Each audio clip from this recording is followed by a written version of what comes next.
माननीय देवेंद्रजी यांना मी विनंती करतो की त्यांनी मार्गदर्शन करावं.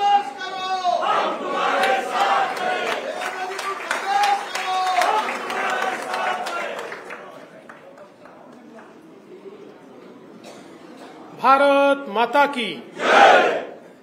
भारत माता की जय. छत्रपती शिवाजी महाराज की जय. छत्रपती संभाजी महाराज की जय. जय भवानी. जय शिवाजी. जय भवानी. जय शिवाजी. जय जय जय जय जय भवानी. जय जय जय जय जय शिवाजी. जय जय जय जय जय शिवाजी. जय जय जय जय जय भवानी.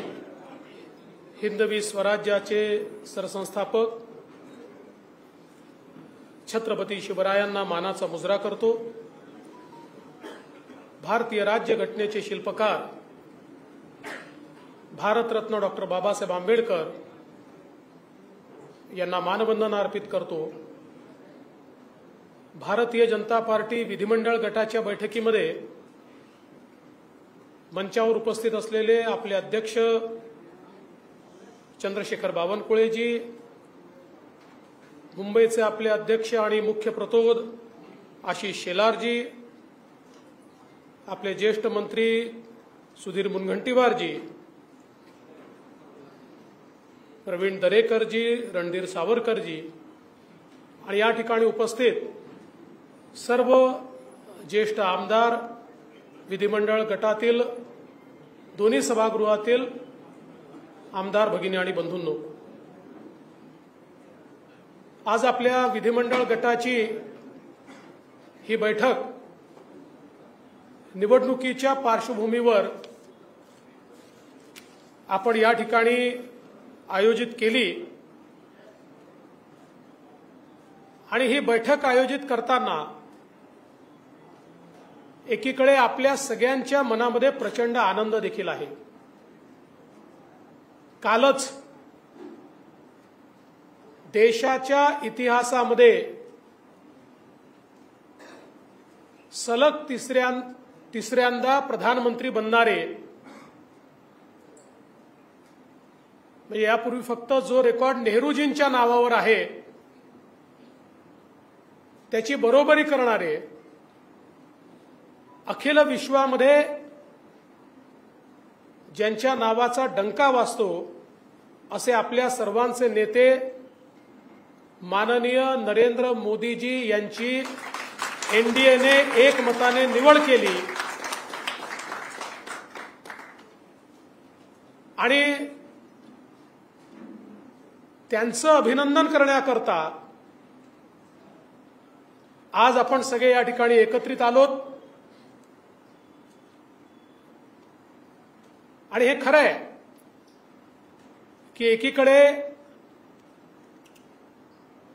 जसा आनंद आपल्याला आहे की देशामध्ये लोकांनी पुन्हा मोदीजींवर आणि एनडीएवर विश्वास दाखवला, त्याचवेळी निश्चितपणे आपल्या मनात ही सल देखील आहे की मोदीजींच्या यशामध्ये सिंहाचा वाटा 14 आणि 19 मध्ये आपला होता. यावेळी तो वाटा आपण उचलू शकलो नाही आणि म्हणून एकदा पुनरावलोकन व्हावं आणि नव्याने आपल्याला स्ट्रॅटेजी तयार करता यावी, या दृष्टीनं देखील आजची बैठक महत्वाची आहे. आणि त्यासोबत खरं म्हणजे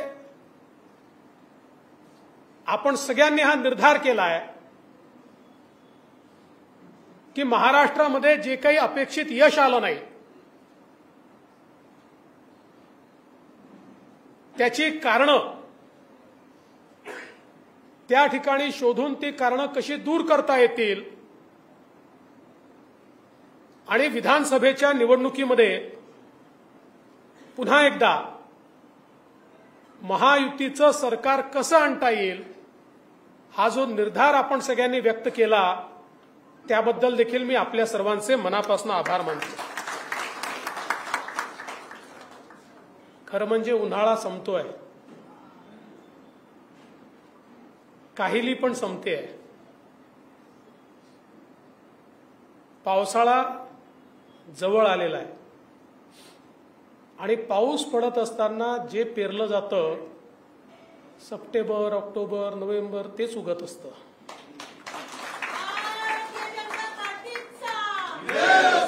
त्यामुळे आता नव्याने पेरण्याची वेळ या ठिकाणी आली आहे.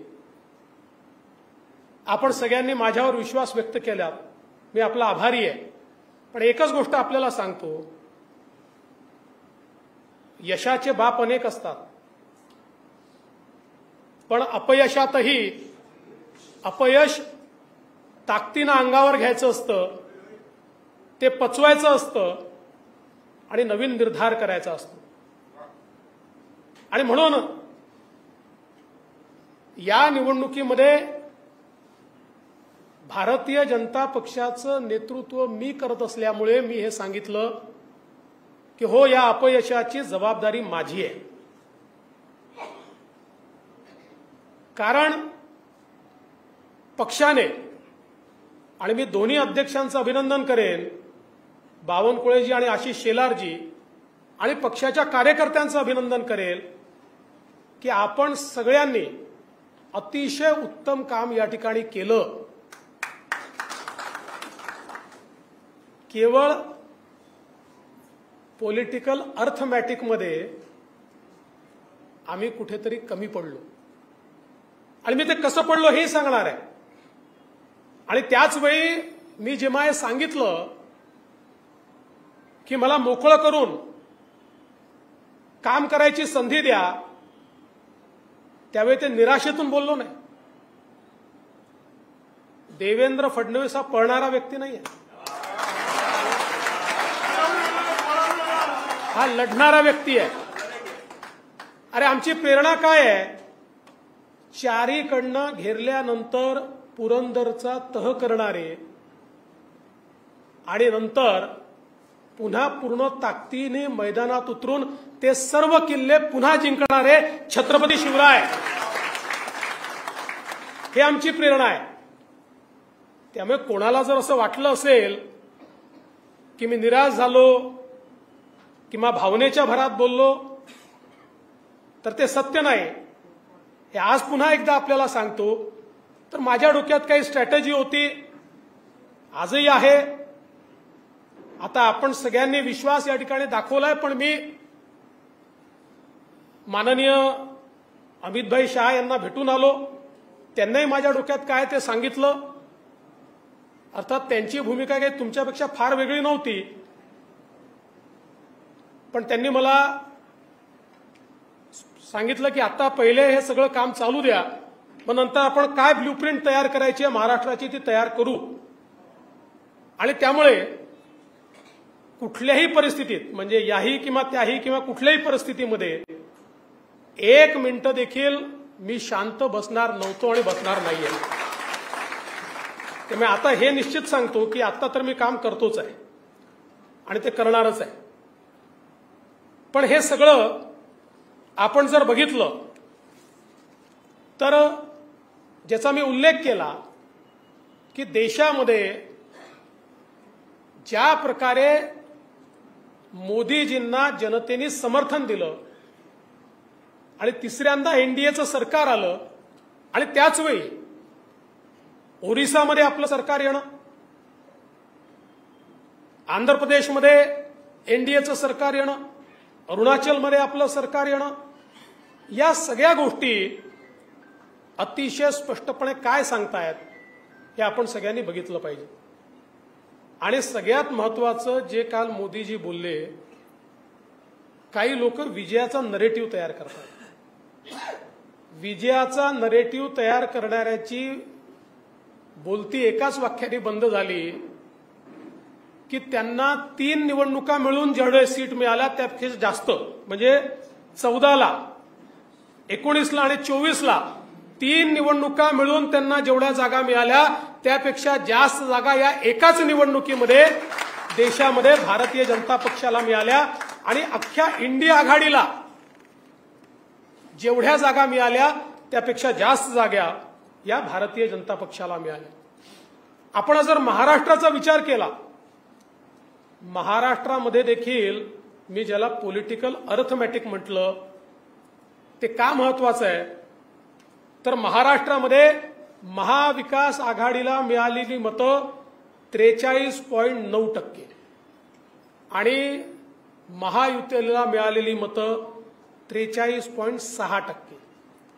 म्हणजे अर्धा टक्काही नाही, 0.3% एवढी फक्त मतांमधली गॅप आहे. पण त्याचा परिणाम असा आहे की तिकडे 31 आहेत आणि इकडे 17 आहेत. हे पॉलिटिकल अर्थमॅटिक हे आपण या ठिकाणी समजून घेतलं पाहिजे की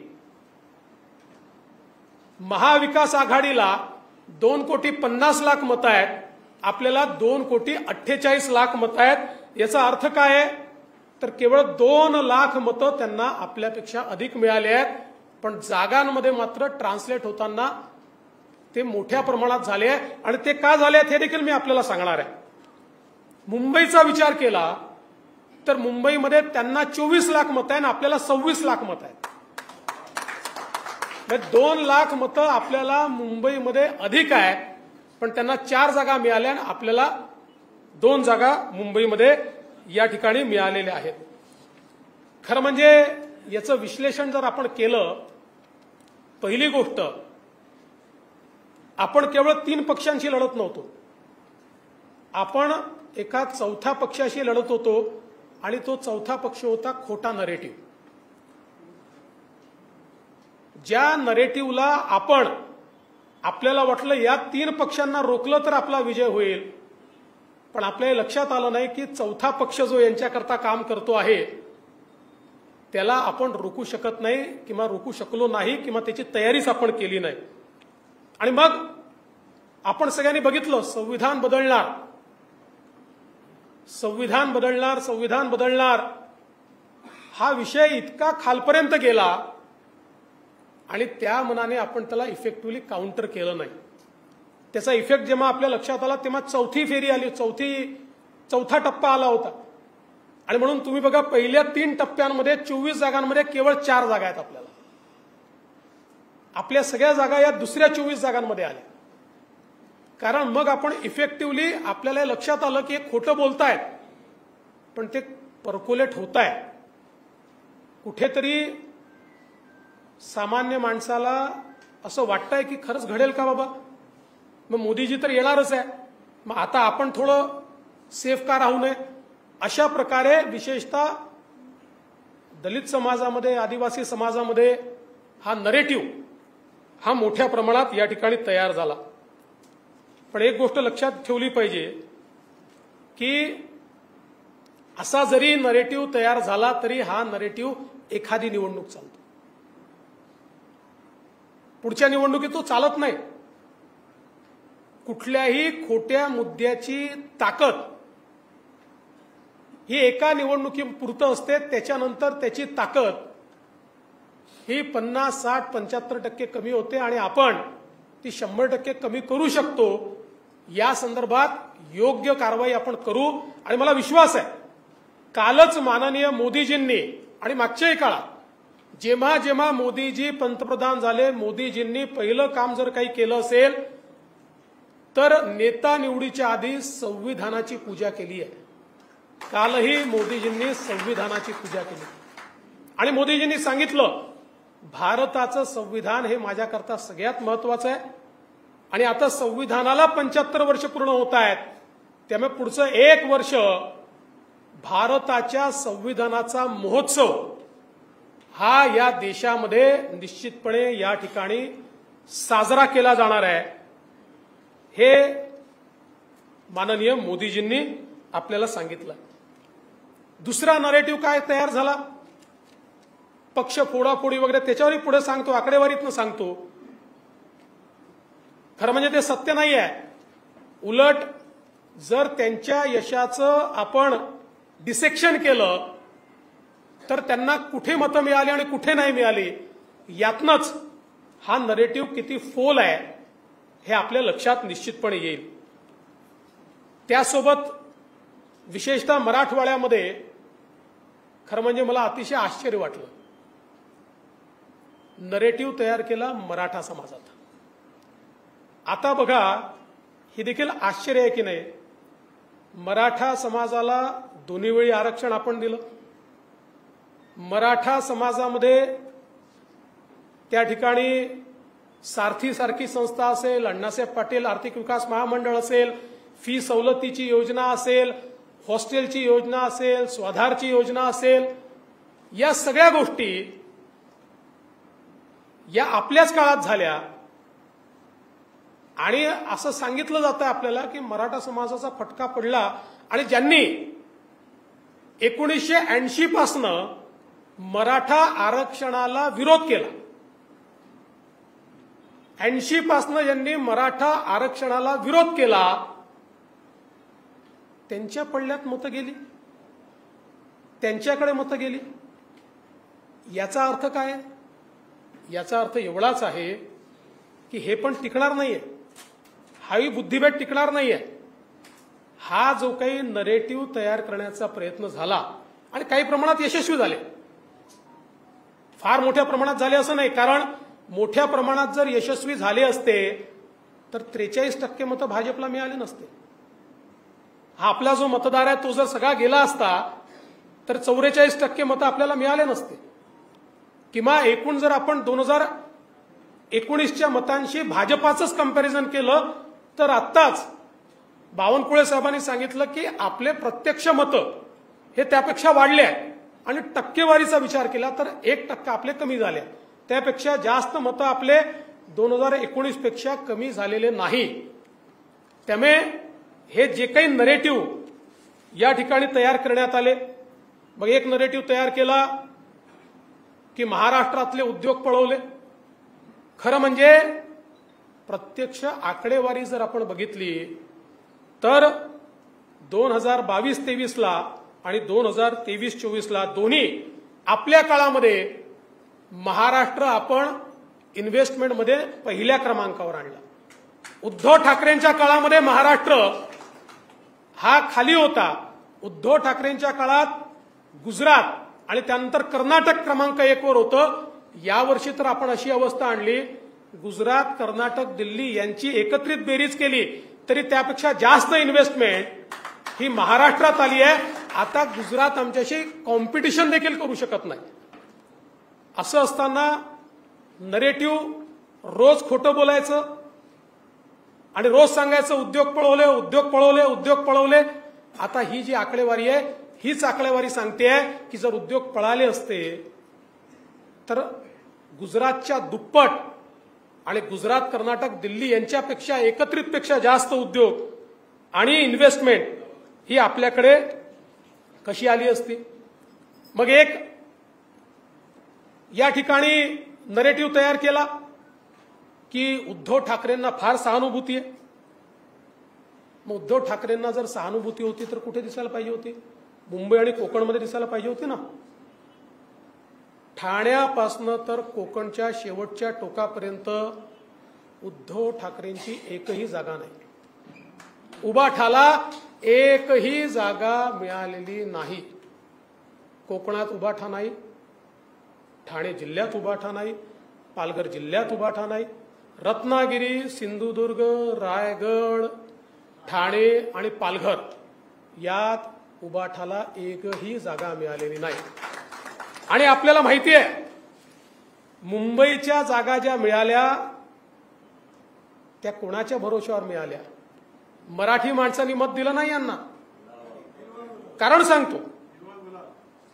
सांगतो मराठी माणसांनी वोट दिलं असतं तर दक्षिण मुंबईमध्ये, वरळीमध्ये, जिथे आदित्य ठाकरेंची कॉन्स्टिट्युएन्सी आहे, फक्त 6000 मतांचा लीड आहे. मराठी माणसांनी मतदान जर त्या ठिकाणी केलं असतं तर शिवडीमध्ये यांनी 30, 35, 40,000 मतांची लीड घ्यायला हवी होती. जर मराठी माणसांनी मतदान त्यांना केलं असतं तर ईशान्य मुंबईमध्ये विक्रोळी आणि भांडूप पिऊन 60,000 मतांचा लीड त्यांनी घ्यायला पाहिजे होता. नाही घेऊ शकले. 7 आणि 8 हजारावर त्या ठिकाणी थांबले. याचा अर्थ मराठी माणूस त्यांच्यासोबत गेला नाही. पॉलिटिकल अर्थमॅटिकमध्ये त्यांनी केवळ एका विशिष्ट समाजाच्या मतांवर, काही जागांवर एखाद्या विधानसभेमध्ये इतकी प्रचंड आघाडी घेतली की त्याच्या आधारावर त्यांना निवडून येता आलं. आणि मगाशी नितेश म्हणाले खरं आहे, त्यांनी त्याची कबुली पण दिली. कारण खासदार बंडू जाधव म्हणाले की मला मराठा समाज दलित समाजापेक्षा देखील मी निवडून आलो तो मुस्लिम समाजामुळे निवडून आलो. हे त्यांचं वक्तव्य आपण सगळ्यांनी ऐकलंय. त्यामुळे एकूणच जर आपण बघितलं तर मुंबई MMR रिजन किंवा कोकणामध्ये या ठिकाणी उबाठाला लोकांनी हद्दपारच केलाय, हे देखील आपण लक्षात घेतलं पाहिजे. आता आपण बघा, ज्या जागा आपण हारलोय त्या ठिकाणी जी मुंबई मध्य उत्तर जागा होती 1% कमी मतांनी हारलो. ईशान्य मुंबई 3% कमी मतांनी हारलो. अमरावती सारख्या जागा 3% कमी मतांनी हारलो. भिवंडी, आता या सगळ्या जागांचं किंवा आपण जर धुळ्याची जागा बघितली, या सगळ्या जागांचं, म्हणजे मी उदाहरणादाखल सांगतोय, या सगळ्या जागांचं विश्लेषण केल्यानंतर हे जे 1%, 1.5%, 2% आपण हारलोय, हे कुठून हारलोय? आपला मतदार गेला नाही, ऍडिशनल मतदार आपल्याकडे आलेला आहे, पण हे कुठून हारलो हे आता आपल्या सगळ्यांच्या निश्चितपणे या ठिकाणी लक्षात आलं असेल. त्यामुळे आपल्याला खूप जास्त सांगण्याची आवश्यकता आहे असं मला वाटत नाही. आपण बघितलं धुळ्यासारखी जागा, धुळ्यासारख्या जागेवर मालेगाव मध्यमध्ये 1,94,000 लीड मिळाला. 1,98,000 मतदान झालं, त्यातले 4,000 मतं आपल्याला आणि 1,94,000 त्यांना. इतर 5 मतदारसंघातनं आपण 1,90,000 लीड घेतलं आणि 3-4,000 मतांनी ही सीट या ठिकाणी हारलो. 5ही मतदारसंघामध्ये धुळ्याच्या आपल्याला त्या ठिकाणी खरं म्हणजे लीड जो आहे तो लीड मिळालेला आहे. आणि म्हणून मी पॉलिटिकल अर्थमॅटिक जे सांगितलं, 11 जागा भाजपच्या अशा 11 जागा की ज्या 5% कमी मतांनी आपण हारलो, ज्याच्यामध्ये धुळे आहे, नगर आहे, अमरावती आहे, भंडारा गोंदिया आहे, नांदेड आहे, लातूर आहे, भिवंडी आहे, मुंबई नॉर्थ ईस्ट आहे, मुंबई नॉर्थ सेंट्रल आहे, नगर आहे, बीड आहे.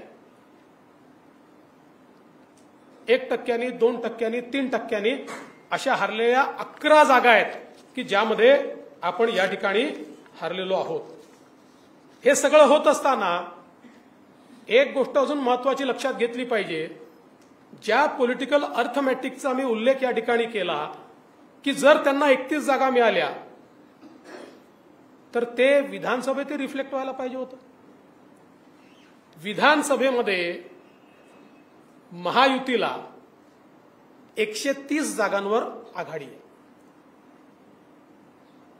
आणि भारतीय जनता पक्षाचा जर विचार केला तर आपल्याला 71 जागांवर आघाडी आहे आणि प्लस 5 आपल्या सोबतचे अण्णांसारखे जे लोक आहेत यांच्या मतदारसंघात जे आपलेच आहेत अशा मतदारसंघांमध्ये म्हणजे 71 आणि 5 76 मतदारसंघांमध्ये आपल्याला आघाडी आहे. म्हणजे ज्यांना केवळ 9 जागा मिळाल्या लोकसभेच्या ते आजही सर्वार्थाने महाराष्ट्रात नंबर 1 आहेत. विधानसभा शहाजा, वोटिंग पर्सेंटेज शहाजा, सिंगल इंडिव्हिज्युअल पार्टी शहाजा, पर सीट वोटिंग पर्सेंटेज सहजा, लढवलेल्या सीट्सच्या वोटिंग पर्सेंटेज सहजा, सगळ्या याच्यात याही निवडणुकीमध्ये जनतेने नंबर 1ची पार्टी ही या ठिकाणी आपल्यालाच ठेवलेलं आहे. आणि खरं म्हणजे भरपूर स्टॅटिस्टिक्स माझ्याकडे आहे, पण हे स्टॅटिस्टिक्स सांगण्याकरता नाही आहे, इम्प्लिमेंट करण्याकरता आहे. माझी तुम्हाला एकच विनंती आहे, कधी कधी पराजय होतो, पण पराजय झाल्यानंतर एकमेकाच्या डोक्यावर खापर फोडू नका. ठीक आहे, आपली काही मतं आहेत. आपल्यालाही काही ठिकाणी समन्वयाचा अभाव आढळला, तो टिपलेला आहे. तो काही जाहीरपणे बोलण्याची आवश्यकता नाही आहे. जो समन्वयाचा अभाव आपल्याला दिसलेला आहे त्या पक्षाच्या नेत्यांना मी सांगणार आहे की या मतदारसंघात या आमदाराच्या घेतल्यात या आमदाराकडे आम्हाला त्या ठिकाणी समन्वयाचा अभाव दिसला. आज वेगवेगळे नरेटिव्ह तयार होत आहेत. शेवटी आपली मदत आपल्या मित्रपक्षांना झाली आहे, मित्रपक्षांची मदत आपल्याला झालेली आहे. आज आपण जर बघितलं तर शिवसेनेसारखा आपला जो काही जीवाभावाचा मित्र आहे, शिवसेनेच्या ज्या काही 7 जागा निवडून आलेल्या आहेत, आज बुलढाणासारख्या जागेवर संजय कुटे, आकाश कुणकर यांच्या मतदारसंघातली मतं तुम्ही बघा. इतक्या मोठ्या प्रमाणात ती मतं असती, त्या मतांमुळे त्या ठिकाणी फायदा झालेला आहे. इचलकरंजीमध्ये अण्णांच्या मतदारसंघात एकट्या 42,000 मतं आपल्याला त्या ठिकाणी जास्त आहेत. किंवा नॉर्थ ईस्टचा जर आपण विचार केला तर नॉर्थ ईस्टमध्ये आमच्या ठाकूरताईंच्या इथे 23,000ची लीड आहे, तेव्हा 48 मतांनी ती सीट आलेली आहे. आपण जर बघितलं तर आपल्या लोकांनी प्रामाणिकपणे मित्रपक्षांचं काम त्या ठिकाणी केलेलं आहे. त्यांच्या जागा जर आपण बघितल्या, मावळसारख्या जागेवर चिंचवडमध्ये आपल्याला अतिशय चांगली लीड आपण त्या ठिकाणी दिलेली आहे, पनवेलला आपण लीड दिलेली आहे. त्यामुळे याचं विश्लेषण, आणि त्याच वेळी जळगावसारखी आपली जागा जी आपण अत्यंत चांगल्या मताने जिंकलो आहोत, तिथे त्यांच्या आमदारांच्या मतदारसंघात चांगली लीड आपल्याला मिळालेली आहे. आज आपण जर बघितलं तर मीरा भाईंदर सारखं शहर आहे, त्या ठिकाणी अर्धा शिवसेनेचा आमदार आहे, एक आमदार आपल्यासोबतचा आहे, जवळपास 1 लाख मतांची लीड त्या ठिकाणी आहे. त्यामुळे मला असं वाटतं की नरेटिव्ह तयार करण्याचं काम आपण तर करत नाही, इतरांनी करू नये. मी काल मुख्यमंत्र्यांना देखील सांगितलेलं आहे, माननीय मुख्यमंत्री महोदयांनाही सांगितलं की अनेक वेळा आपले जे प्रवक्ते बोलतात, तुमचे आमचे, मी नितेश राणेंनाही बोललो आहे की बरेच वेळा प्रवक्ते जे बोलतात ते जरा समजून उमजून बोललं पाहिजे. आता ही वेळ उणे दुणे जाहीरपणे काढण्याची नाही आहे. आज आपण बघितलं असेल तर राष्ट्रवादी काँग्रेसचे तटकरे जी निवडून आले, पेणसारख्या आपल्या मतदारसंघामध्ये अतिशय चांगली मतं त्या ठिकाणी मिळाली. इमानदारीने सगळ्यांनी काम केलं. त्यामुळे एकमेकाला सोबत घेऊन चालणं हे अत्यंत महत्वाचं आहे. आणि म्हणून माझी अपेक्षा ही आहे की भारतीय जनता पक्षातर्फेही, आणि मी काल आम्ही बसलो होतो त्यावेळेस माननीय मुख्यमंत्री महोदयांनाही सांगितलं आणि अजितदादांनाही सांगितलं की आता वेगवेगळे विश्लेषण करू नका. आता एका सुरात सगळ्यांनी बोललं पाहिजे. आहे ना, सगळ्यांच्या काही ना काही तक्रारी आहे, त्या तक्रारी नेत्यांनी समजून घेतल्या पाहिजेत. आता बाहेरचं कशाला, आपल्याच मतदारसंघामध्ये ईशान्य मुंबईमध्ये 2 दिवसात 2 न्यूज आल्या. एक दिवस न्यूज आली मीरकोटेच्या कसे पडले, कोणी काम नाही केलं. मग दुसऱ्या दिवशी न्यूज आली दुसऱ्यांनी कसं काम नाही केलं. आता अशा प्रकारच्या बातम्या, या पेरण्याचं काम, या बातम्या त्या ठिकाणी जाहीरपणे आणण्याचं काम, या सगळ्या गोष्टी कुठेतरी पक्षाकरता योग्य नाही आहेत, महायुतीकरता योग्य नाही आहेत. म्हणून माझी आपल्या सगळ्यांना विनंती आहे, एकच गोष्ट लक्षात ठेवा, तुमच्या समोर मांडलेलं जे स्टॅटिस्टिक्स मी आहे, म्हणजे वेन वी परफॉर्म वर्स्ट असं जेव्हा म्हटलं जातं त्याही वेळी आपली ही स्थिती आहे. 130 जागा, खरं म्हणजे ते थोडं कन्फ्युजन, 133 जागा होतील कदाचित त्या. म्हणजे अशाही परिस्थितीमध्ये आम्ही इतक्या जागांवर जर पुढे आहोत तर विधानसभेमध्ये हे बदलणं कठीण नाही आहे. कारण मी सांगितलं, खोट्या नरेटिव्हची जी काही लाईफ असते ती संपली आहे. ताकदीनं आपण पुढे गेलो तर मला विश्वास आहे, 100% विश्वास आहे की या विधानसभेमध्ये किती मतांचा फरक करायचा आहे, 3-3.5% मतं. 51% करता 3-3.5% मतांचा फरक करायचा आहे. सगळ्यांनी ताकद लावली तर आपली ताकद नाही का 3-3.5% मतं बदलवायची. मी तुम्हाला सांगू 3-3.5% नाही, जे काही पॉलिटिकल अर्थमॅटिक आहे 1.5% मतं अजून आपली मतं जी लोकसभेत मिळाली ती कायम ठेवून 1.5% मतं अधिक मिळवली तरी आपण विधानसभा स्वीप करू. आणि म्हणून मला असं वाटतं एकीकडे हा आनंद निश्चित आपण मनवला पाहिजे की माननीय मोदीजी देशाचे तिसऱ्यांदा प्रधानमंत्री होत आहेत आणि काल त्यांनी सांगितलं आहे पहिले 10 वर्ष हा ट्रेलर होता, असली पिक्चर अभी बाकी आहे. आणि मला विश्वास आहे की आपण सगळे पूर्ण ताकदीने मैदानात उतरू, आपल्या मित्रांना घेऊन मैदानात उतरू. माननीय मुख्यमंत्री एकनाथराव शिंदेजी असतील, अजितदादा असतील, सगळे मिळून मैदानात उतरू आणि पुन्हा एकदा मैदान फत्ते करू, हा मला विश्वास आहे. आपण सगळ्यांनी मिळून जो विश्वास माझ्यावर दाखवला मी त्याबद्दल आपल्या सगळ्यांचे आभार मानतो. खरं म्हणजे तो तुम्ही दाखवला नसतात तरी मला हे माहितीच होतं की तुमचं विश्वास आणि प्रेम माझ्यावर आहे. फक्त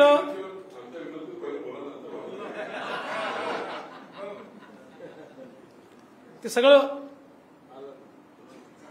असं आहे की भारतीय जनता पार्टी एक आपली प्रक्रिया आहे, योग्य वेळी योग्य गोष्टी करू. आज मी तुम्हाला एवढं नक्की सांगतो की मी ज्या दिवशी निवडणूक संपली त्याच्या दुसऱ्या दिवशी कामाला लागलेलो आहे आणि आपल्याला कोणी कामापासून थांबवू शकत नाही. पूर्ण ताकदीने पुन्हा एकदा जोपर्यंत या महाराष्ट्रामध्ये महायुतीचा झेंडा रोवत नाही तोपर्यंत मी थांबणार नाही. तुम्ही पण थांबू नका अशी विनंती करतो आणि माझं बोलणं संपवतो. धन्यवाद. जय हिंद, जय महाराष्ट्र.